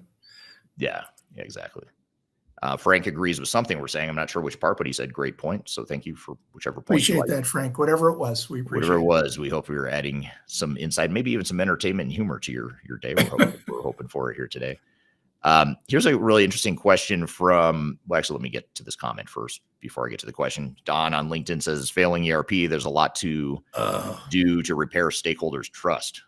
And that's something, this is a really good point, because a lot of times companies it doesn't even cross the mind of leaders when they get into these projects. They don't even think like what not only the financial implications are of a failure, but like, how does it affect your morale? How does it affect your long-term employee experience? There's so many things that get damaged. There's so much collateral damage from these. They go well beyond just the stuff that gets argued in court. There's all this other collateral damage as it relates to morale and people. Have you seen that as well? Absolutely. We see that in a lot of organizations because we do a lot of project recoveries where we're brought in to try to get them on track. And it's not uncommon. The organization has already been through a failure, or this one's been going on a long time before they had someone intercede in it. These things are debilitating to organizations if they're not done properly. And Don's absolutely right. The stakeholder trust, the exhaustion and fatigue and cynicism that sets in the organization, it's very, very hard to recover from. It's just we sometimes see organizations and the client will behave in certain ways that we weren't expecting. And it turns out there's a reason for that. It's a legacy of some awful experience they went through with a consulting firm or an implementation project 5, 8, 10 years ago. And there's still echoes of it in the organization. Yeah. Yeah, exactly. And, and then when you try to reboot or do it again, get the project going again, people doubt the ability of the organization to do it, which that right there, you're starting off at a disadvantage because people are already questioning, the path forward. Yep. Everybody's tired. And there's a tendency to, when you've been in one of these things for 3 or 4 years and it's struggling and it seems like it's never going to end, people are already tired. If it really fails and you need a different solution or even revert back to an old one, people are exhausted at that point. And there's a tendency to just pick another one and go. Right. Yeah. And you got to give people time to heal. Yeah. And a lot of times when you look at these projects or these failures, you could drop in or insert any vendor name and the same thing would have happened. Absolutely. A lot of times you say, well, it's because we try to implement SAP or it's because we try to implement Microsoft or whatever. Yeah. Maybe I'm sure there were complications or challenges with the technology, but to your point, it's usually not because of the software. It's usually the way you're running the project. That's the problem. It's more of a systemic failure, not a software failure per se. Yep, absolutely. You're right. It really does not matter what the brand name was on the software on a lot of these cases. Yeah. Yeah. I had one, this is a long time ago. This is actually the very first expert witness case I did. It was waste management versus SAP. And this is, I don't know, 2007 or 2008, I think it was, when that litigation was happening. But they had tried to implement, it was an SAP failure that was the litigation, but they had tried to implement PeopleSoft, I think it was, prior to that. And they had a big, massive PeopleSoft failure. And then they cut ties with PeopleSoft and then went to SAP and the same thing, very similar pattern. And we, I don't know if I ever shared the story with you, but in the case, we tried to, because this was before your time at the third stage, we, in the case, we tried to show in our report, we showed that there was a systemic pattern that repeated itself in the two implementations, the PeopleSoft and the SAP. And the whole point was, it was the way the project was managed that was the real root cause. Unfortunately, the judge threw out the part of our report that talked about the previous failure because he said you can't bring that into, he basically ruled that couldn't be admissible into the case involving SAP. I see. You had to keep it separate. So they end up striking that from the report and it wasn't usable in litigation. But I still obviously then and still do think that was a pattern that, you saw a lot of the same mistakes repeated. You just inserted a new vendor name and it hoped for better results, but you got the same exact result. So that's just an early lesson for that from one of the expert witness cases we did. That we get a reminder of that. Here's a question I want to get to from Darian on LinkedIn. Where is it? Oh, Darian asks on LinkedIn, if you could force one mandatory checkpoint into every ERP implementation, where would it be and what would need to be true before moving forward? I guess, first of all, would it be one or maybe I'll make it a little bit easier, one or more checkpoints? Is there one certain point or points where you would want to see that checkpoint? Yeah. I think Darian made the question kind of more fun and interesting by making us pick one, right? One of my pet peeves is compromising integration testing standards. If the statement of work is well written, it's going to have preconditions for entry into integration test. And it's going to have standards for how the integration test is going to be conducted. So it's going to say things like, we've got this stuff done and it's ready to go. And we're in a position where we're going to let client stakeholders drive the testing, let's say, which is good practice, right? And then we often see under pressure when by the time you get to the first integration test, that these things kind of get compromised. Now we said we'd have the integrations done to the ancillary systems. We kind of don't yet. And so we're going to fake that. right? By plugging data in to make processes go end to end. And, we don't really trust. There's too many bugs and things aren't connected yet. So actually the integrator is going to drive the testing and you guys can just watch, right? And so that's the first one I put in. Right. Number one, you don't get to go any further. If you published an entry criteria into SIT, and you haven't met them, stop. Yeah. Yeah, exactly. Yeah. And I think we have a client right now that's going through something very similar. They're at the second round of the conference room pilots and didn't get through all the stuff. Stuff didn't pass the conference room pilot phase as it should have. And they're debating now, do we just go ahead and move into the third round, or do we get this right first before we move on? And of course, there's pressure to just move on, right? Because it in some ways you think, well, why slow things down? We could just keep going. And you have to look at, short term, that is going to save some time, but long term, what's that going to do? And usually the long term implications outweigh the short term. Usually by the time you get to that point, also the planning is really not very realistic, right? You go into a compromised SIT knowing there's a backlog of things that need to be addressed. So you're going in behind. You're behind by a couple touchdowns already, right? And then you do the SIT in some fashion, and stuff comes out of it, other things to address, and you go ahead and schedule the next SIT for 3 weeks later. How do you know? You've got things you've got to address that came out of the SIT, and you came into it with baggage, right? So usually there's an unrealistic assessment of how much time we're going to need to make things right to get to the next stage gate. But I think that's sort of a cultural thing in our industry in general, right? Engineers tend to be fairly optimistic, and we always think we're 90% done, even if we're 90% done for 6 months. We always think we're 90% done. Right. Yeah. Or you downplay the risk because you feel like I can handle the risk. Sure. What is work overtime? We'll do it. We'll get it done. If things go just perfectly, right, everything will be fine. Yeah. Yeah. If I apply enough brute force to it, it's gonna be okay. Yeah. Good points here. There's a lot of good questions coming in here. Someone on LinkedIn, I don't see the name of the person, but someone said, agree, best practices is an illusion. Whoever said that, we should hire him. I know. Yeah. Thank you. At least someone agrees with us. That's one of the most controversial things that I feel like I say is that best practices are a hoax or they're fake. And man, vendors, it's a trigger. It's a trigger for me, but it's also a trigger for vendors when I say it.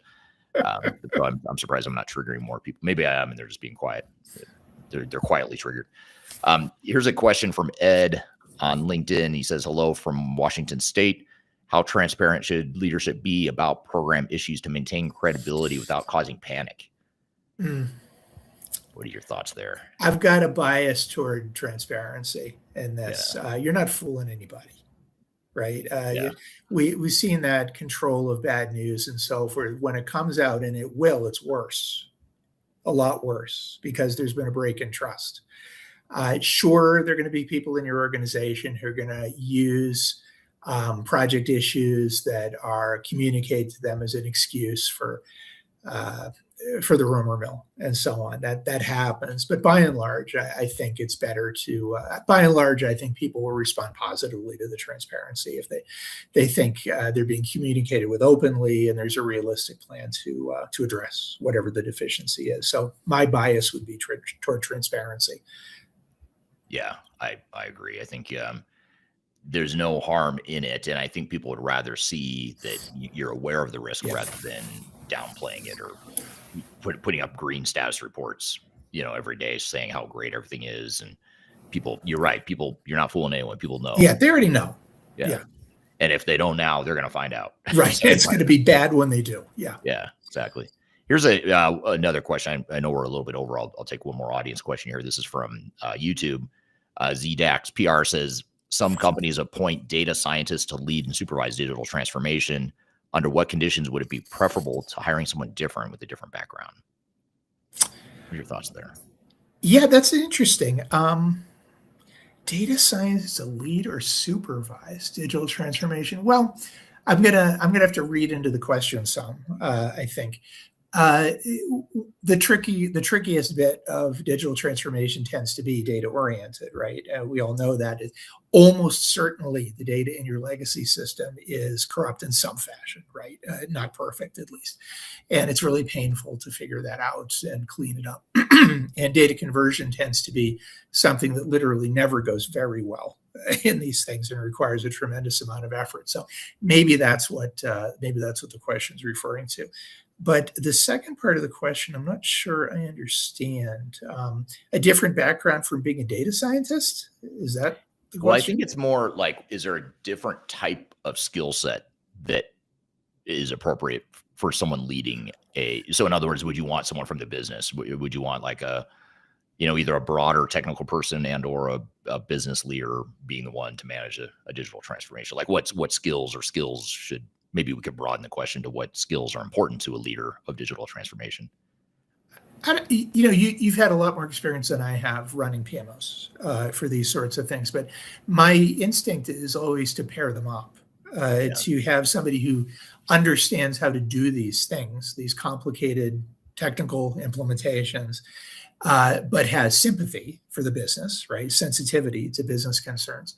And then pair them up with somebody who's broadly knowledgeable about the business, understands the different constituencies and how they operate, but also has an appreciation for just how difficult these things are as technical enterprises.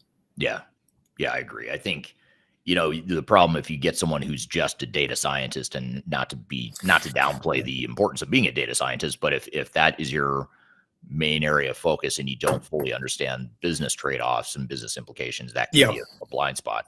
But having said that, oftentimes if you get a business person who really understands the business, they may not understand the technical implementation. So I think your point is well taken as far as combining it. If you can get you need a combination of both. It's just a matter of how are you going to set up the leadership structure to where you don't have too many cooks in the kitchen or too many decision makers that lead to no decision.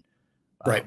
So good stuff there. Well, good. So just to put a bow on all this, or to bring it all full circle, if you had to give advice to CEOs, board members, leadership teams, project team members, one piece of advice before they approve an ERP investment, before they get started on an implementation, what would that one thing be that would be most likely to reduce risk of failure? I think it would be to be honest with yourself about your capacity for really doing this, right? And why you're doing it. Be honest with yourself about how you're going to accommodate the fact that your best people are going to be occupied with this project probably for a period of years. And then plan your course accordingly, the pace of the implementation accordingly. And then the next step to that is, since you're going to be hiring an integrator to help you with this, hire integrators for cultural fit with your organization, empathy with your organization, who are going to honor the pace at which you think you need to go, rather than trying to rush it. I guess that would be the number one thing I'd say. Yeah, I agree with you. Actually, if you do that one thing, you're not going to solve all the world's problems, but you're going to solve a good chunk of them. Yeah. If you do it right, if you do what you're saying well, and if you do it right. I got one other one too, and this is one we tell people a lot. We've talked about understanding the contract, right? That you're underneath. As an operations person, you're not going to relish doing that, right? But you've got inside counsel that can help you. So use them. But there are certain elements of the contract you really do need to understand. And we've talked about the need to raise your hand early if you're uncomfortable as a customer, right? Trust your instincts. If things don't feel right, you're probably correct, right? The things aren't on. And there are probably in your contract specified ways to protest, to raise a concern. So number one, do it, and don't wait till it's too late. Because as I said earlier, you're not going to get bonus points from opposing counsel for your patience and grace if things go really poorly. But also you have to do things in a certain specified manner if the contract calls for it. So just know what those things are. Your attorneys are going to like that and appreciate that you did that, or diligent about it. Yeah, absolutely. Yeah, and I think it's a lot of the things you look for in a contract too aren't just they aren't just legal. It's not just legal terms and conditions. It's also the structural systemic things that affect the way software is deployed, it affects the implementation. So you need someone not only that understands the law, but someone who understands these implementations, because there's pieces that might be legally sound, but it's introducing risk to your implementation anyway. So I think knowing those things and getting guidance on that is important. That's a really good caveat. We've seen situations where general counsel for a company reviews contracts, but they don't actually understand the implications of some of the things in the contract, because they're implications to how the project's going to be governed and executed, and they don't, that's not what they do, so they don't really understand that. So that's a really good point. You need more than one perspective in reviewing that contract. To that point, though, one thing to look for in a contract and make sure it's there is to have a defined escalation path if things go wrong. Yeah. It should be spelled out exactly what you're supposed to do, who exactly you're supposed to speak to. Yeah. Yep. I agree. Well, thank you, Fred. Great conversation. And thank you to the audience for the great questions there as well. Appreciate all the good conversation. We've got a lot more to cover. We're going to build on some of the threads we just talked about with Fred, and we're also going to get into the conflict between business and IT within your organization and how you can reconcile those two differences of opinion. We've got a lot more to cover. We'll be right back with more Transformation Ground.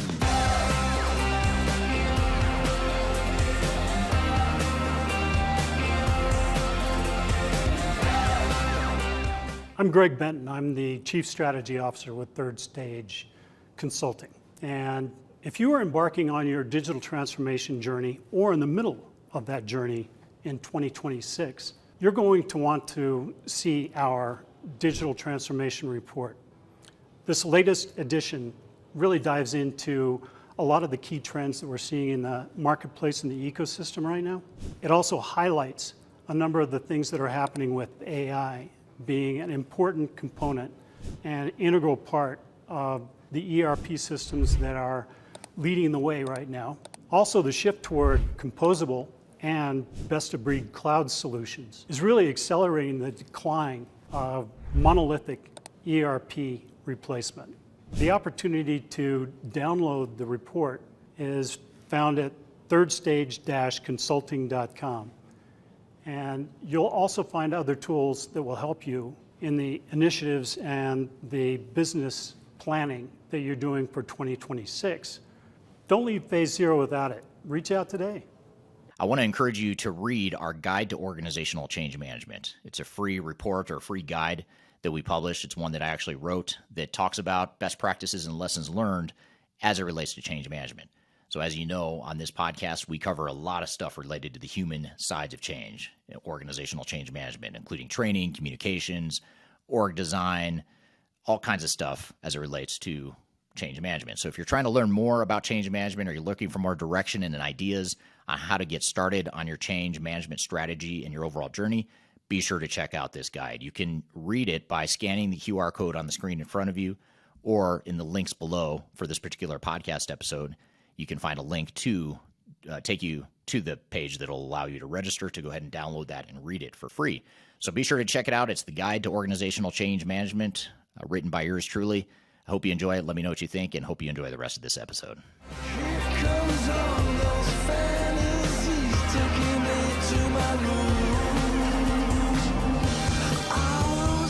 Hello, welcome back to Transformation Ground Control, episode number 260. My name is Eric Kimberling here with Darian Chwialkowski. And Darian, we just had Fred on the show talking about our expert witness practice and some of our experience helping analyze lawsuits and failures for some big, massive, gnarly, complicated failures. What are some of your thoughts and takeaways from that conversation? Yeah, a great conversation, of course. But one thing that really stood out to me was when you guys were talking about decision latency and how that can really be like a silent project killer, to summarize it, I guess. But one follow-up question I have with that is, which decisions tend to stall the longest and why? Yeah, good question. I think one of the audience members commented about, or asked a question about decision-making around customization, what to do when there's customization, or how that can affect a project.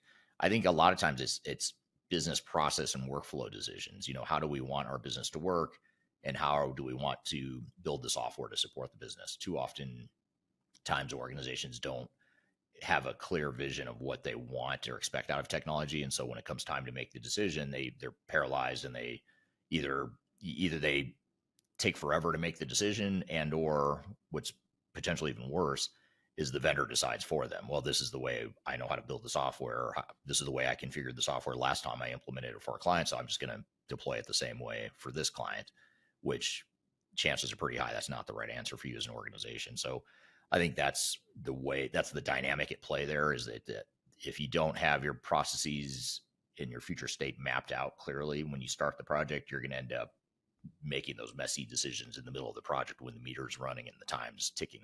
Yeah, absolutely. Another thing I want to touch on is just circling back to the tribal knowledge versus organizational reality. One question from when you work with clients, how much of businesses, I guess it's probably different for each one, still run on undocumented tribal knowledge a lot of the time? It's a very large share of our clients are still just relying on what's in people's heads, or best case scenario, they might have some documentation, but it's 10 years old, and it's, things have changed, but the documentation hasn't updated. So it's a good point, because that's a big part of the whole discovery and planning process, is really digging into and understanding how things operate today, getting stuff out of people's heads to understand how things operate today so that we can improve it to make it better for tomorrow. And what also happens that, a lot of companies fall victim to is they don't take the time or include in their scope the time to document processes and document decisions and document workflows. And they end up recreating that same problem. You've got all the consultants and team members that are here today making these decisions. So it's maybe not a big deal right now, but a year, 5 years, 10 years from now, when some of those people are gone or move into other roles or positions in the company, that knowledge goes with them. And so, taking the time to document is really important. So, and plus when you hire people, as you scale and grow as a company, you want to have that documentation to make it repeatable for more people as the company grows. Yeah, absolutely. And then one last question. This is on the governance versus business judgment topic. Which issues should never be deferred regardless of pressure? Well, I think, the decisions that should never be deferred are big showstopper types of business process operational decisions. So things that are core fundamental to our business. I mean, it's the core competitive advantage we have as a company. It's our customers value it. It's really important to our customer base or our stakeholders if we're in the public sector. So having that clarity and making those decisions is really important. I mean, some of the smaller decisions, I suppose you could let slide, but if you're going to let one thing slide, I would say it should not be the major business process decisions. Right. Yeah, absolutely. Well, what a great conversation today with Fred. That was super amazing. And I think the audience really enjoyed it as well. Yeah. They had great questions and comments there as well. So I appreciate all the good discussion. We're going to get into one more topic here today and shift gears a bit and talk about the conflict between business and IT. And we did dive into this a bit in the conversation with Fred, but we're going to dive into it in more detail here now. And that is understanding the competing priorities and competing areas of focus between your internal business operations and your internal IT department. There's a lot of trade-offs that need to be made in these big digital transformation projects. Sometimes when you simplify technology, you're complicating the business. Sometimes when you simplify the business, you're complicating technology, and sometimes it's a combination of both. And so the question becomes, well, how do we make those decisions? How do we, first of all, understand what those competing priorities are between internal business ops and internal IT ops? And then how do we as leaders then navigate those conflicts or those differences of opinion to make the decision that's best for the company? And it's easy to take a one-size-fits-all answer to some of these decisions, but the decisions that need to be made are typically pretty nuanced, and ultimately oftentimes leaders have to step in and make that decision, knowing that not everyone is unanimously going to agree on their own what the path forward should look like. So what we want to do is play you this clip from a YouTube video. It's a whiteboard video where I sketch out some of the differences between business and IT and what the competing priorities are. And then we'll talk about in that same video, we talk about how to address and navigate some of those conflicts. So let's roll the video and then we'll come back and chat about it. Now, the first difference and tension point that you see between IT and business is oftentimes the business is looking for flexibility. They want technology that can support their needs. They want, generally speaking, to be able to change technology to support their business needs, whereas IT staff typically are looking at scalability and ease of use. And this is more from a technology perspective when I say ease of use. Obviously, you want ease of use from a business perspective too, but generally speaking, an IT department is going to try and simplify your technology stack, which is part of their job, to be fair, in their defense. Their job is to create a technical infrastructure that's highly scalable, that can grow with you as you grow as a business, and it is easier for the IT staff to manage. They don't want to overly complicate things with unnecessary technology or unnecessary difficulties within the technology stack.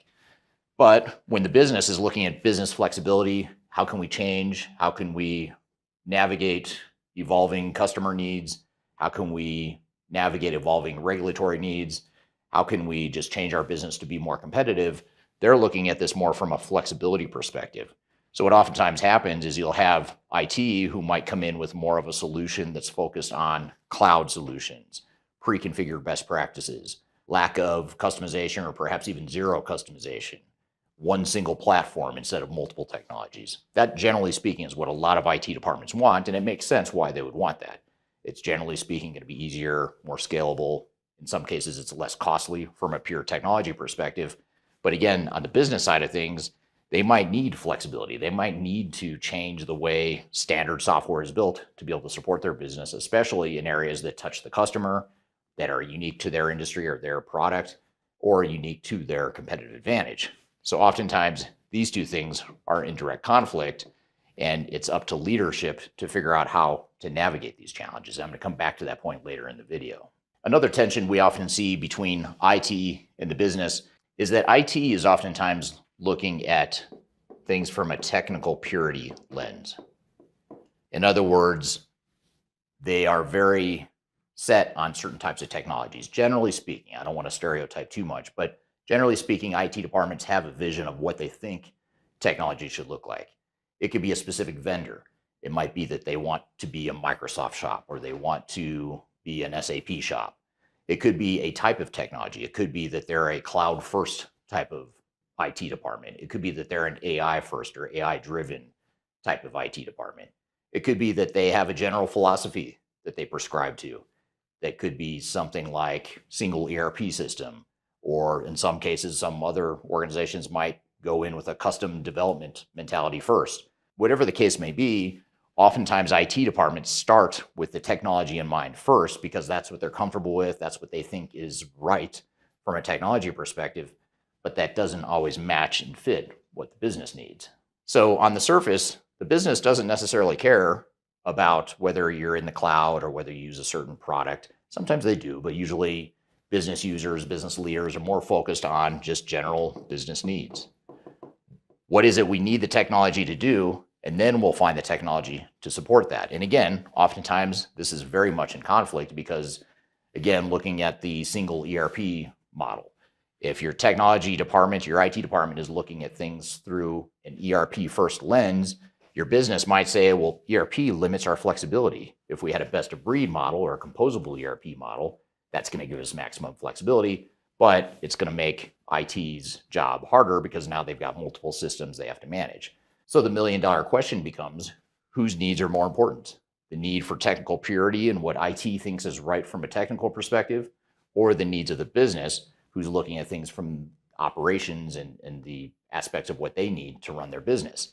Now, one thing I'll add here, one caveat, and just to preempt any objections that IT types might have here, sometimes people will say, well, business needs aren't necessarily business needs. It could be just a situation where the business is resisting changing because they've always done things a certain way and they don't want to deploy new technology because it's different from what they do today. That does sometimes happen, but more often than not, when you really dig into what the business needs, from a leadership perspective, they know what they need and they know what they want the organization to be able to support.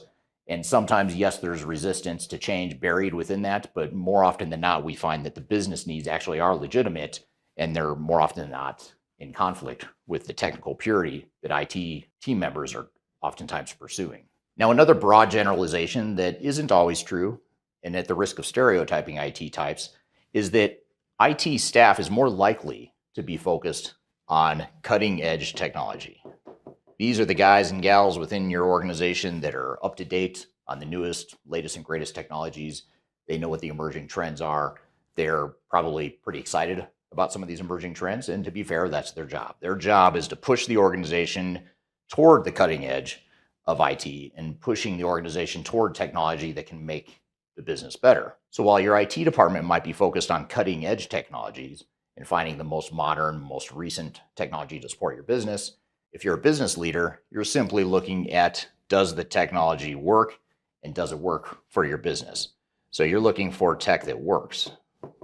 And this is a big point of conflict and a big point of contention we see a lot with organizations, because when you look at something as simple as, do we go from our legacy on-premise system to a cloud-based version of that system, the newer cloud-based version of that same system, your IT department's probably going to be more excited about that than your business, especially if business leaders find that your legacy on-premise system works just fine.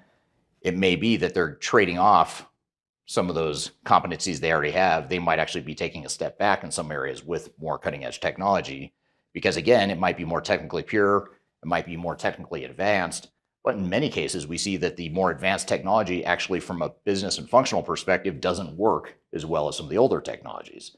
So again, this is another point of contention, another point where you see tension between business and IT. Now, another interesting finance and balance sheet related situation we see, or tension point we see between business and IT, is that IT is oftentimes more focused on operating expenditures.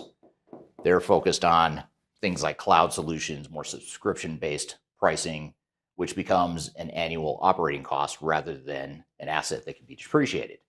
Whereas business leaders, especially those that are in asset-intensive industries like manufacturing or utilities or any sort of field service-based organization where there's assets that are very expensive and need to be depreciated, need to be maintained, they're more operating from a capital expenditure perspective, and they're looking at things from a positive perspective. How can we depreciate assets and how can we sweat the assets? Now, IT, on the other hand, isn't looking to sweat the assets. They're looking to implement new technologies, which oftentimes shifts more of the cost from capital expenditure to operating expenditure. Now, again, broad generalization, not always true, but oftentimes these two things are in conflict. And this is where the CFO and other business leaders have to make that tough decision of which is more important from a finance and a balance sheet perspective. And then finally, if we look at just technology in general and the types of technology we deploy, IT departments care deeply about the type of tech that is being deployed. They want it to be a certain type of technology, a certain vendor, a certain type of category, a certain philosophy around how technology gets deployed. And that's why you hire these people. So they care deeply about technology. And generally speaking, business leaders don't care about technology. They're not hung up on, are we in the cloud or not? Or are we using SAP, or is it Microsoft, or is it Oracle or Workday or Salesforce? They're not hung up on that. They just want to know that the technology works and that it's going to support their business. So this right here creates tension as well, because again, you've got people that are oftentimes leading with technology versus people that are leading with business. And those two things come in conflict, direct conflict along the way.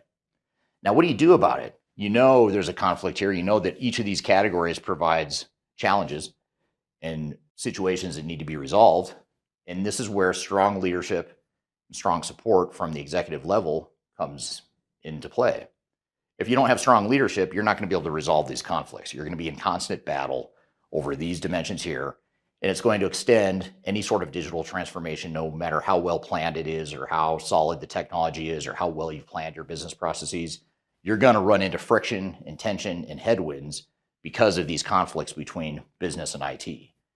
And this is where leadership, strong leadership, needs to step in and say, this is what's more important to us as an organization. This is how all these things tie into our higher level corporate strategy and objectives. And this is how it translates into what we're going to do from a business and technology perspective as part of this change initiative. Too oftentimes, though, what happens is leaders will step aside, delegate these decisions down to the project team, and they fight it out and battle it out amongst themselves. Or what also happens oftentimes is that if the CIO is the project sponsor, oftentimes they'll lead with and side with the technology priorities, and oftentimes they'll let these business needs fall by the wayside. This group ends up resisting the changes, being resentful about the changes that they weren't involved with or didn't agree with, and it creates a whole host of change management issues. So that's why you don't want just one leader making the decision. You want an executive steering committee that's well balanced across business and IT, and you want to make sure that they're deliberate about how they make these decisions and make sure that it aligns with their overall corporate strategy.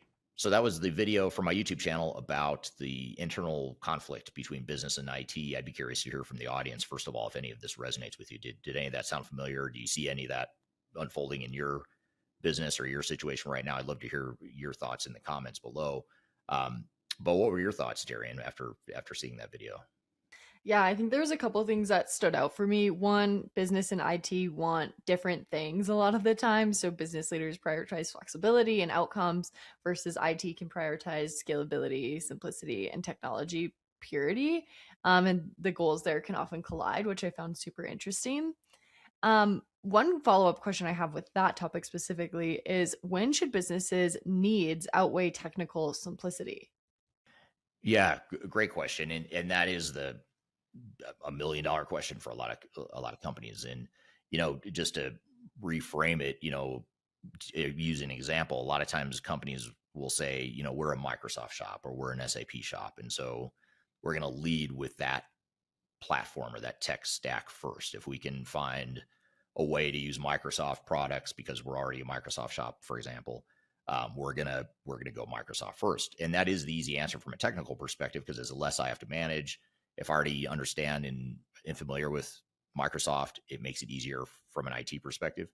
But if it creates issues on the business side, then someone's got to decide, is that business need worth the technical complexity or the pain that it might cause IT? And IT people would probably strongly resist the idea of moving outside of the Microsoft platform or whatever preferred platform they might have. But you may have to do it in the name of a broader business need. But I think the key is to recognize what is actually a broader business need. And I think that's what you're asking, is how do I know if I really do have a legitimate business need, or is this just the case of someone maybe resisting change or not being open to other ways of doing business?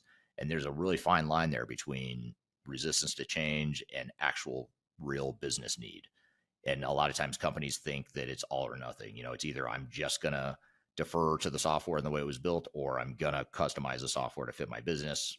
Usually it's a hybrid. Usually companies end up doing a bit of both, but the key is to have the right governance in place to make those decisions. And so what I would say is, anything that has to do with the way you service your customers and makes you better and more effective than your competitors, that would be a good candidate for potential technical complication, and for lack of a better word. If it means that I can preserve or even build on a competitive advantage I have, then yes, I'm willing to take on technical complexity, maybe a subpar technical solution, knowing that it's a superior business outcome that I'm going to get out of it. And ideally, in a perfect world, you get both. You get the technology that the IT group wants and the business outcome that the business wants, but rarely does that happen 100% of the time. In fact, it never does. So every organization is faced with that decision at some point. But the key is to look at real business value. Like, is this giving us real business value? Is it making us different? And is there really not a way we could do that well with this simpler IT solution? And if the answer to any of those questions is no, we can't get what we need out of that technology, then it probably is valid to then go a direction that might introduce technical complexity, but it's in the name of providing more business value and business outcome. Yeah, absolutely. My other thing that I really liked about the video was when you were talking about technology first thinking and how that can create a lot of risk. And with that, IT often start with preferred platform or architectures, while the business starts with operational needs. My question on this is, what is the earliest sign that technology is driving decisions instead of strategy? Anytime you hear the word software best practices, that usually means that you're leading or deferring too much to the software. I think it's safe to set aside the word best practice as just a marketing spin that means very little. Now, of course, there are regulatory. We talked about this in the segment with Fred too earlier in this podcast. But there are cases where there's regulatory standards that you just have to do things a certain way to be compliant for regulatory purposes. But setting that aside, when you look at just the core of how you're your business operates otherwise. There's just so many nuances between different companies and different ways that they operate. And that's how they've given themselves a competitive advantage. And that's how they succeed in the market. So anytime you say, I'm just going to follow best practices and use the software out of the box the way it was built, that may be true for parts of your business, but there's going to be parts of your business where you don't want that to be true. You want to lead with a business and hope that technology fits. And if it doesn't fit, you're not going to force the technology to fit in a place where maybe it wasn't meant to. Yeah, absolutely. Well, what a great topic. That video was super helpful, I'm sure, for a lot of people, and I found it super interesting. Oh, good. Glad you liked it. Hope the audience liked it. I'd love to hear from the audience too. If you've seen any of those dynamics at play as it relates to the conflict between business and IT, and maybe what you did to overcome it, or what the outcome was from that conflict. I'd love to hear your feedback on that as well. So thank you for another great episode, Darian. Thank you to the audience for such great questions. Thanks to Fred Hessler for being here and being our guest on the show today. You can find new episodes every Wednesday, new episodes of this podcast every Wednesday, transformationgroundcontrol.com. Be sure to reach out to me if you'd like to chat about your project or discuss how Third Stage might be able to help you navigate your transformation efforts. I've included my contact information below if you'd like to reach out. So I hope you have a great week. We'll see you next week on the next episode of Transformation Ground Control. Take care.